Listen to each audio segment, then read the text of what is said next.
अब हम उस परीक्षा की बात करेंगे जिसमें गांधी परिवार अभी कभी भी अच्छे नंबरों से उत्तीर्ण नहीं हो पाता। ऐसी कौन सी परीक्षा हो सकती है जिसमें गांधी परिवार को बहुत कम नंबर मिलते हैं? आप जरा सोचिए। यह परीक्षा है नेशन फर्स्ट या डोनेशन फर्स्ट वाली परीक्षा। और आपको जानकर हैरानी होगी और दुख भी होगा कि गांधी परिवार के लिए कई बार नेशन नहीं बल्कि डोनेशन फर्स्ट हो जाता है। और आज हम यही समझने की कोशिश करेंगे कि बार बार आखिर ऐसा क्यों होता है। और आजकल के हालात में अगर आप देखें तो आपने ये नोट किया होगा कि गांधी परिवार और कांग्रेस चीन और भारत को लेकर जो विवाद चल रहा है उसमें चीन को लेकर बिल्कुल शांत है। चीन के खिलाफ उन्होंने एक बयान नहीं दिया। चीन के राष्ट्रपति शी जिनपिंग के खिलाफ एक बयान नहीं दिया। चीन के खिलाफ बात करने की बजाय, चीन के खिलाफ मोर्चा खोलने की बजाय गांधी परिवार और कांग्रेस पार्टी सिर्फ अपने ही देश को कोस रहे हैं, अपनी सरकार को कोस रहे हैं और अपनी सेना पर ही सवाल उठा रहे हैं। उनसे पूछते हैं आप हथियार लेकर क्यों नहीं गए थे? उनसे पूछते हैं आप हमें बताइए कि ये जिस जमीन पर संघर्ष हुआ वो किसकी जमीन थी? उनसे पूछते हैं कि आपकी इंटेलिजेंस फेल्योर हो गई, आपको पता क्यों नहीं चला? और उनसे पूछते हैं कि हमें बताइए कि चीन के सैनिक कितने अंदर तक घुस आए हैं। लेकिन चीन के खिलाफ उनके मन में एक शब्द नहीं निकलता। इस दौरान एक विपक्षी नेता होने के नाते और एक विपक्षी पार्टी होने के नाते कांग्रेस को यह कहना चाहिए था कि चीन के खिलाफ इस संघर्ष में, इस लड़ाई में हम सब एक साथ हैं, हम सब देश का साथ देंगे, हम सब भारतीय सेना का साथ देंगे। लेकिन यह बयान उनकी तरफ से नहीं आया। अब आपके मन में यह आ रहा होगा कि आखिर कांग्रेस पार्टी के नेता चीन की आलोचना क्यों नहीं करते? ऐसा क्या है चीन में? ऐसा क्या है चीन में जो हम में नहीं है? ऐसा क्या है चीन में जो भारत में नहीं है? ऐसा क्यों है? आज हम इसके पीछे की एक बहुत बड़ी वजह का आपके सामने खुलासा करेंगे। जी न्यूज को आज वो दस्तावेज मिले हैं जिनके आधार पर यह संकेत मिलते हैं कि चीन से मिले पैसे की वजह से कांग्रेस पार्टी का मुंह चीन के खिलाफ बंद हो गया है। जी न्यूज ने गांधी परिवार की संस्था राजीव गांधी फाउंडेशन से जुड़े कुछ दस्तावेज ढूंढ निकाले हैं जिनसे यह बात सामने आ रही है कि चीन की सरकार से गांधी परिवार की संस्था को अच्छा खासा चंदा मिलता है, अच्छा खासा डोनेशन मिलता है। और यही तो वो कारण नहीं जिसकी वजह से कांग्रेस पार्टी और गांधी परिवार चीन के खिलाफ कुछ बोलता नहीं। अब आप ये समझिए कि ये पैसा कितना था और ये चंदा क्यों मिलता है, इसके बारे में हम आपको आगे बताएंगे। लेकिन उससे पहले आपको संक्षेप में राजीव गांधी फाउंडेशन के बारे में बता देते हैं, जो वैसे तो सामाजिक कार्यों से जुड़ी एक संस्था है, लेकिन ये संस्था वही लोग चलाते हैं जो कांग्रेस पार्टी को भी चलाते हैं। यानी इसके कर्ता धर्ता गांधी परिवार से हैं या फिर उनके बेहद करीबी कांग्रेस पार्टी के नेता हैं। वर्ष 1991 में बने राजीव गांधी फाउंडेशन के बोर्ड में 10 ट्रस्टी हैं, जिनमें 3 ट्रस्टी गांधी परिवार से ही हैं। जिस तरीके से पार्टी चलाते हैं वैसे ही इस ट्रस्ट को भी चलाते हैं, वो भी परिवार ही चला रहा है। कांग्रेस की अंतरिम अध्यक्ष सोनिया गांधी इस संस्था की चेयरपर्सन है। उनके पुत्र राहुल गांधी और उनकी पुत्री प्रियंका गांधी वाड्रा इस संस्था में ट्रस्टी हैं। तो 3 तो एक ही परिवार के हो गए। इसके अलावा पूर्व प्रधानमंत्री डॉक्टर मनमोहन सिंह, मशहूर अर्थशास्त्री मोंटेक सिंह अहलूवालिया, पूर्व वित्त मंत्री पी चिदम्बरम भी इस संस्था के ट्रस्टी हैं। पी चिदम्बरम के बारे में हम आपको बता दें कि वो भ्रष्टाचार के एक मामले में जेल होकर आए हैं, तिहाड़ जेल में बंद थे, लेकिन उसके बावजूद भी यहां ट्रस्टी बने हुए हैं। लेकिन उनके ऊपर कोई सवाल नहीं उठा रहा कि उनके ऊपर इतने गंभीर भ्रष्टाचार के आरोप लगे हैं, जेल में रहकर आ चुके हैं, लेकिन उसके बावजूद भी वो कांग्रेस पार्टी के सभी पदों पर बने हुए हैं। वो इस राजीव गांधी फाउंडेशन के ट्रस्टी में बने हुए हैं और यहां तक कि कई अखबारों में वो लिखते हैं और ये बताते हैं कि भारत की सरकार को क्या करना चाहिए, अर्थव्यवस्था पर क्या करना चाहिए। ये कमाल की बात है। ये वो लोग हैं जो गांधी परिवार के विश्वास पात्र माने जाते हैं, इसलिए इनके 100 खून माफ हैं। इस संस्था में बाकी के सदस्य भी या तो गांधी परिवार और कांग्रेस के करीबी लोग हैं। हमने राजीव गांधी फाउंडेशन से जुड़े कुछ दस्तावेज निकाले और उनकी पड़ताल की तो हमें एक दस्तावेज से बहुत चौंकाने वाली जानकारी मिली। इस दस्तावेज में वित्तीय वर्ष 2006 और 2007 का लेखा जोखा है और इसमें ब्यौरा दिया गया है कि राजीव गांधी फाउंडेशन को उस वित्तीय वर्ष में विदेशों से कौन कौन से लोगों ने कितना चंदा दिया है। बड़ा इंटरेस्टिंग होगा ये जानना। आप इस दस्तावेज को अपने टीवी स्क्रीन पर आज ध्यान से देखिए, पढ़ने की कोशिश कीजिए। इसमें जो डोनेशन जो देने वाले लोग हैं उनकी लिस्ट में चौथे नंबर पर embassy of the people's republic of China in India, यानी भारत में चीन के दूतावास का नाम लिखा हुआ है। और इसके नाम पर एंट्री कितने की है आप जानना चाहेंगे? इसके नाम पर एंट्री है 90 लाख रुपए, जो राजीव गांधी फाउंडेशन को 4 दिसंबर 2006 को यह डोनेशन दी गई थी।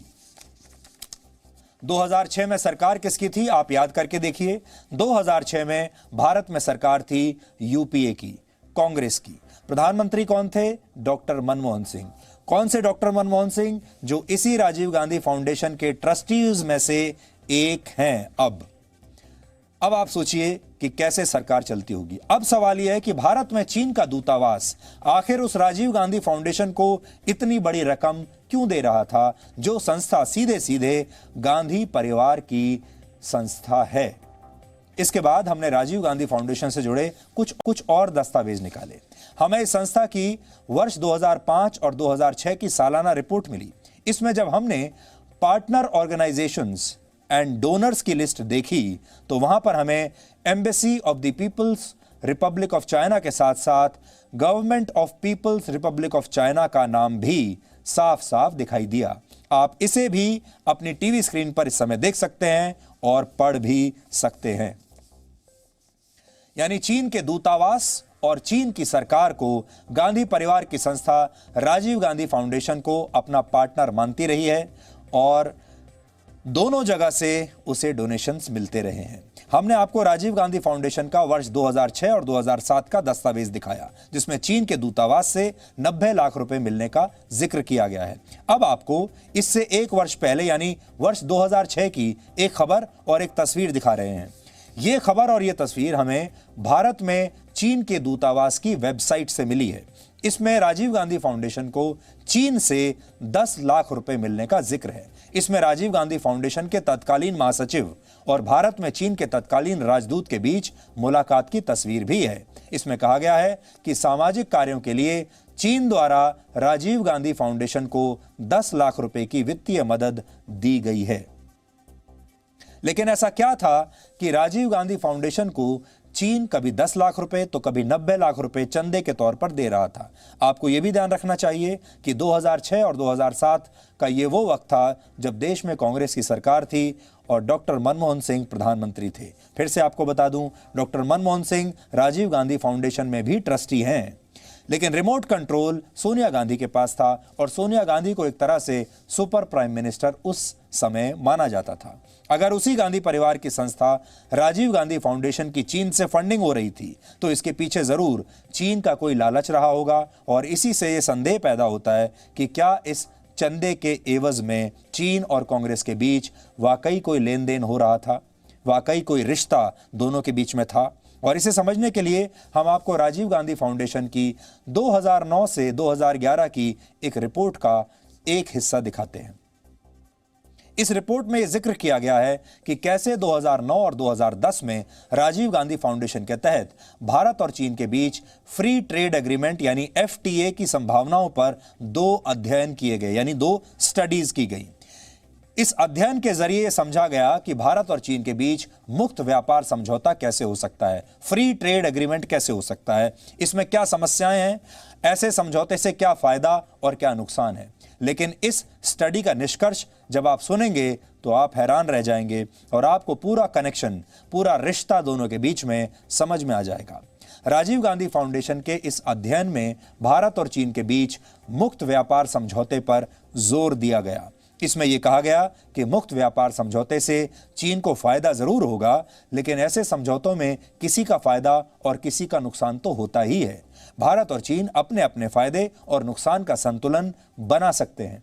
इस स्टडी में आगे कहा गया कि मुक्त व्यापार समझौते की जरूरत चीन से ज्यादा इस समय भारत को है और द्विपक्षीय रिश्तों को बेहतर करने के लिए इस दिशा में प्रयास करना चाहिए। ये बातें तब कही गईं जब इस अध्ययन में यह भी माना गया कि भारत के साथ व्यापार में असंतुलन से चीन का फायदा हो रहा है। अब आप सोचिए कि 2006 और 2007 में राजीव गांधी फाउंडेशन को चीन से चंदा मिल रहा था और इसके बाद यही राजीव गांधी फाउंडेशन भारत और चीन के बीच एक नहीं दो बार FTA फ्री ट्रेड एग्रीमेंट के लिए स्टडी करवा रहा था, जिसमें यह निष्कर्ष निकाला जा रहा था कि भारत और चीन के बीच मुक्त व्यापार समझौता किया जाना चाहिए। यानी चीन के लिए एक तरह से लॉबिंग हो रही थी। और ये जो रिश्ते होते हैं कई बार ये समझ में नहीं आते, आम जनता को तो कभी पता ही नहीं चलता कि पर्दे के पीछे हो क्या रहा है। लेकिन ये बड़े बड़े जो नेता होते हैं, बड़ी बड़ी पार्टियां होती हैं, ये इसी तरह के समझौते और इसी तरह के रिश्ते एक दूसरे से रखते हैं, एक दूसरे को मदद लेते रहते हैं, एक दूसरे से मदद लेते रहते हैं। एक हाथ से पैसा लेते हैं और दूसरे हाथ से उस पैसे के एवज में कोई दूसरी तरह की मदद दे देते हैं। और इसलिए आपको देखा होगा आपने कि चीन को ये सरकार जो थी, UPA की सरकार, ये बहुत सूट करती थी। चीन को ये सरकार बहुत पसंद थी और अगर चीन की आप माने तो वो शायद यही चाहता कि यही सरकार आगे चलती रहे, क्योंकि इस सरकार से समझौते जो हो गए थे। जिस फ्री ट्रेड एग्रीमेंट की मैं बात कर रहा हूं, जिसकी लॉबिंग राजीव गांधी फाउंडेशन कर रहा था, अगर यह समझौता हो जाता तो भारत में और भी ज्यादा बड़े पैमाने पर सस्ते चीनी सामान का प्रवेश हो जाता, आपको और ज्यादा सस्ता सामान मिलता, जिसका नुकसान भारतीय अर्थव्यवस्था के साथ साथ छोटे व्यापारियों को भी उठाना पड़ता। आपको यह भी ध्यान रखना होगा कि वर्ष 2004 और 2014 के बीच 10 वर्षों में, यानी UPA सरकार के दौरान, चीन के साथ भारत का व्यापार घाटा 33 गुना बढ़ गया था। यानी चीन से आयात हमारे निर्यात से बहुत ज्यादा हो गया था। हमने चीन से आयात जबरदस्त तरीके से अपने बाजार को चीन के लिए खोल दिया था।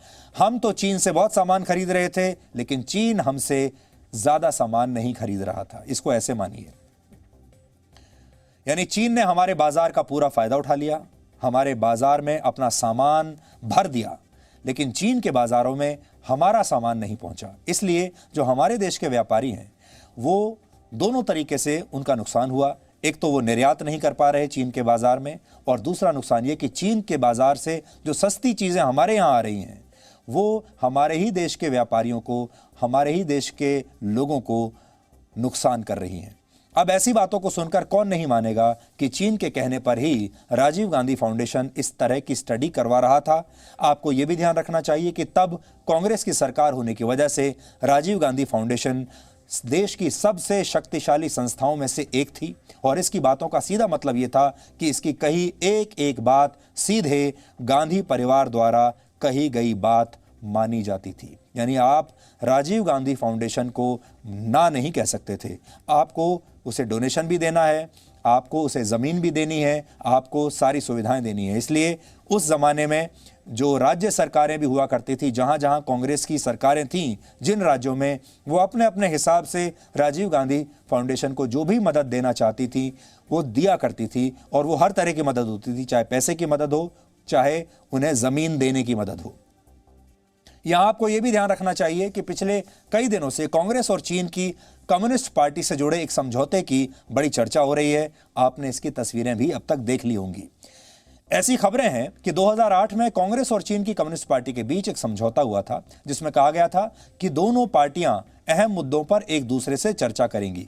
ये आप देख लीजिए, ये तस्वीर है जिसमें राहुल गांधी बैठे हुए हैं, दस्तखत कर रहे हैं, और पीछे सोनिया गांधी और शी जिनपिंग खड़े हुए हैं, और उनके बगल में आनंद शर्मा खड़े हुए हैं। उस समझौते से जुड़ी यह तस्वीर आजकल काफी सोशल मीडिया पर चल रही है, और यह दावा किया जा रहा है कि यह तभी की तस्वीर है जिसमें कांग्रेस के तत्कालीन महासचिव राहुल गांधी और चीन की कम्युनिस्ट पार्टी के नेता समझौते पर हस्ताक्षर कर रहे हैं। और इनके पीछे आप देख ही सकते हैं, सोनिया गांधी और शी जिनपिंग खड़े हुए दिख रहे हैं। तब शी जिनपिंग चीन के राष्ट्रपति नहीं थे, तब शी जिनपिंग चीन के उपराष्ट्रपति थे, और उन्हें चीन के भावी नेता के तौर पर देखा जाता था। इसलिए यहां यह भी समझ लीजिए कि शी जिनपिंग राष्ट्रपति बनने से पहले ही गांधी परिवार के काफी करीबी रहे, गांधी परिवार के साथ उनके रिश्ते रहे, वो जानते थे कि किस तरह का समझौता हुआ है। इसलिए राष्ट्रपति बनने के बाद भी उनके मन में गांधी परिवार के लिए एक सॉफ्ट कॉर्नर जरूर रहा होगा, और गांधी परिवार के मन में भी उनके प्रति एक सॉफ्ट कॉर्नर होगा। गांधी परिवार और कांग्रेस की चीन से नजदीकियां अब किसी से छुपी नहीं है। वर्ष 2007 में कांग्रेस अध्यक्ष के तौर पर सोनिया गांधी 5 दिन के चीन दौरे पर गई थी, जहां वो चीन की कम्युनिस्ट पार्टी के महासचिव और तत्कालीन राष्ट्रपति हु जिनताओ से मिली थी। सोनिया गांधी के साथ इस दौरे पर राहुल गांधी, गांधी परिवार के कुछ करीबी नेता और तत्कालीन सरकार के कुछ मंत्री भी गए थे। वो तस्वीरें भी आप देख लीजिए। राहुल गांधी दिखाई दे रहे हैं आपको सोनिया गांधी इसमें दिखाई दे रही हैं, और ये वीडियो है। डॉक्टर करण सिंह आपको दिखाई दे रहे हैं वहां बैठे हुए। 2007 की तस्वीरें हैं। कांग्रेस की सरकार देश में चल रही थी, डॉक्टर मनमोहन सिंह की सरकार थी, Sonia Gandhi super prime minister थी। इसके अगले वर्ष यानी 2008 में तत्कालीन प्रधानमंत्री मनमोहन सिंह चीन के पहले दौरे पर गए। अब आप सोचिए, किसी पार्टी का अध्यक्ष चीन का दौरा पहले करता था और प्रधानमंत्री का दौरा उसके बाद होता था। यानी चीन को पता था कि भारत में असली पावर किसके पास है। 2008 में भी सोनिया गांधी अपने पूरे परिवार को लेकर बीजिंग गई थी, क्योंकि उन्हें ओलंपिक खेलों के उद्घाटन समारोह में शामिल होने का खास न्योता दिया गया था। आप देखिए क्या रिश्ते थे, क्या रसूख था। आपको यह भी याद होगा कि 2017 में जब डोकलाम में भारत के सैनिक चीन के सामने डटकर खड़े हुए थे, तो उस वक्त राहुल गांधी चीन के राजदूत से मिलने के लिए गए थे, उनके साथ डिनर कर रहे थे, और इसमें राहुल गांधी के साथ उनके जीजा रॉबर्ट वाड्रा भी थे, रॉबर्ट वाड्रा का परिवार भी था। यानी ये एक तरीके से पारिवारिक मिलन था। आप देख सकते हैं राहुल गांधी यहां पर खड़े हुए हैं चीन के राजदूत के साथ, प्रियंका गांधी वाड्रा खड़ी हुई हैं, रॉबर्ट वाड्रा हैं, और उनके पुत्र भी आपको दिखाई दे रहे हैं। पूरा की पूरा एक पारिवारिक मिलन हो रहा है चीन के दूतावास में। अब जब राजीव गांधी फाउंडेशन में चीन की फंडिंग का खुलासा हुआ है, तो ये सब पुरानी बातें एक बार फिर से नए सिरे से याद आ रही हैं, और इसमें कई सवाल उठ रहे हैं कि चीन और कांग्रेस के बीच का रिश्ता क्या कहलाता है। आज इस पर बीजेपी की प्रतिक्रिया क्या थी और कांग्रेस ने भी इसका क्या जवाब दिया, ये दोनों ही आपको देखने चाहिए। ये राजीव गांधी फाउंडेशन का पार्टनर ऑर्गेनाइजेशंस एंड डोनर्स की सूची है 2005-6 की, which clearly shows that among the list of donors, the embassy of the People's Republic of China is mentioned.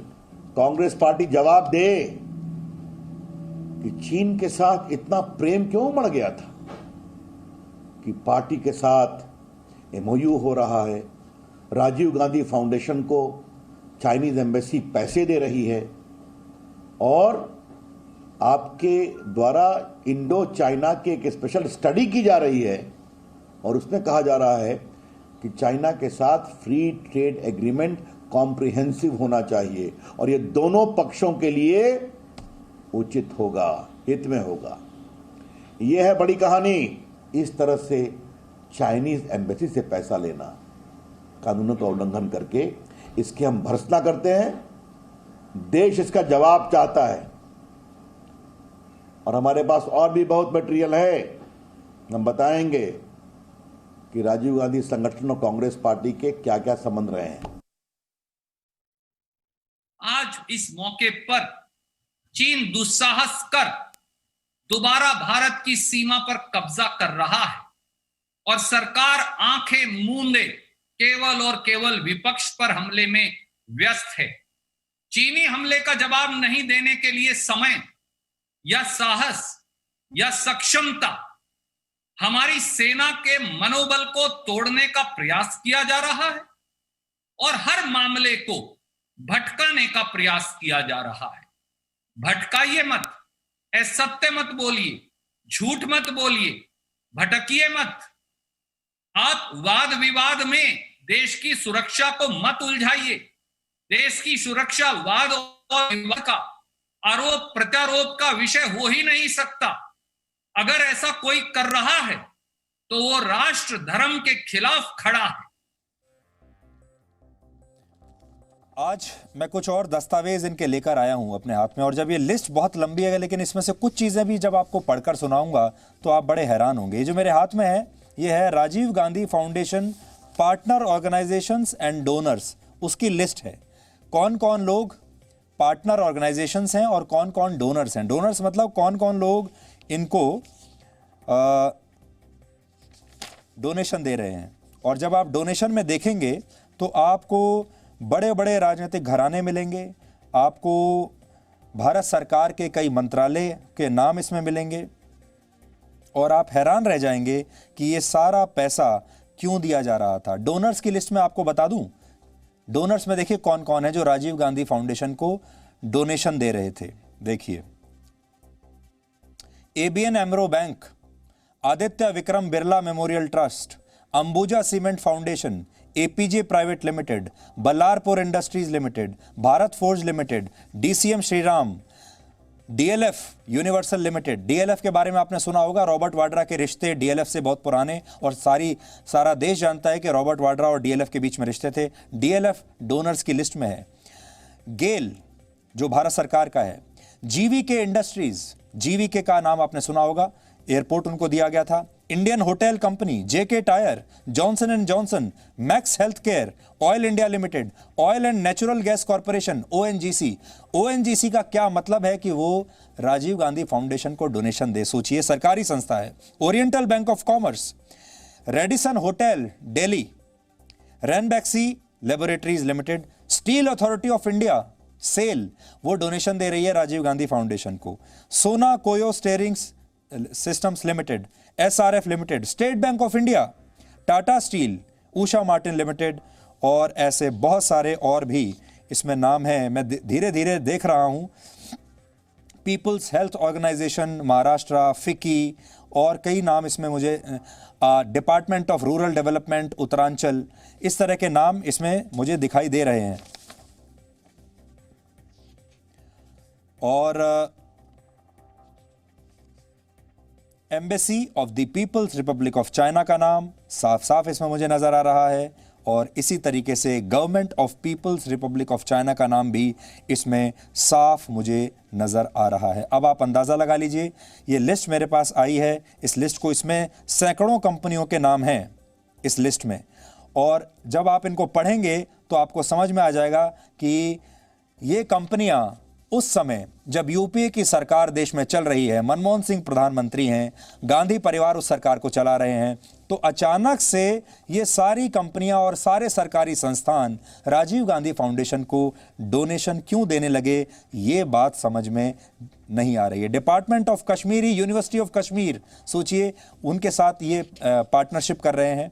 और डोनर्स में directorate of adult education, ministry of human resource, ये donors की list में आ रहे हैं। और जब मैं आपको इसका दूसरा पार्ट हम दिखाएंगे आपको कल, और उसमें आपको समझ में आएगा कि भारत सरकार की कितनी सारी संस्थाएं और कितने सारे पीएसयूज इसमें राजीव गांधी फाउंडेशन को या तो पैसा दे रहे हैं या किसी अलग अलग चीज़ों के लिए उन्हें मदद कर रहे हैं। ये है कमाल की बात। अपने आप में ये भ्रष्टाचार का बहुत बड़ा, आप समझ लीजिए, ये एक बहुत बड़ा केस माना जाएगा भ्रष्टाचार का।